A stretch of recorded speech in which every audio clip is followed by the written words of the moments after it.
this is specifically an Al Jazeera English.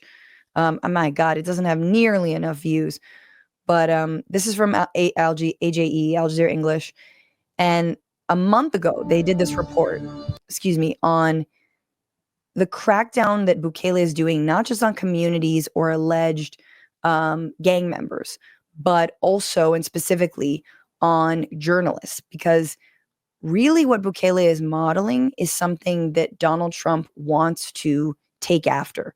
He's jealous of, and he wants, to not only house, as he said this week, U.S. citizens and criminals, but anyone he criminalizes.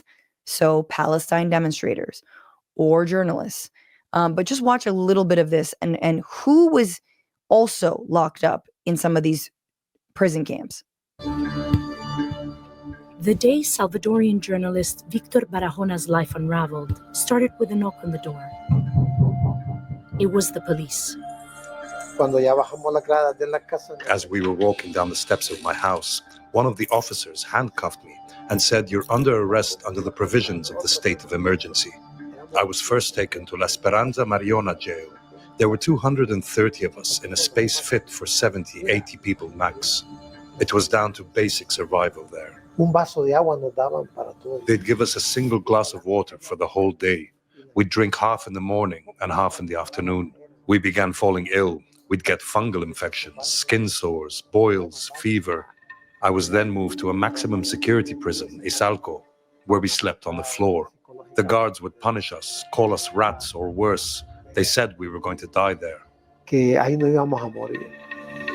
Barahona's ordeal lasted almost a year.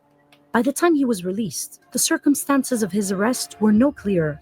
He received no official release letter, and the police accusation against him remained unchanged: collaborating with gangs, also known as pandillas. Look, my arrest was due to me being a journalist. There's no doubt about that. I hosted the TV show where we talk about the community's needs, lack of employment prospects, challenges with education, and access to public health resources.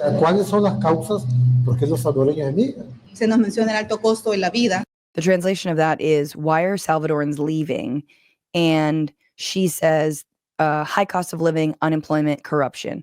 So he was straight up, he was just a journalist. He was like an alternative media guy. He was like a me, right? I mean, I don't want to like elevate myself to that level, but you know what I'm saying? He was just like someone you might follow, someone you might listen to, the Amy Goodman, right, of El Salvador.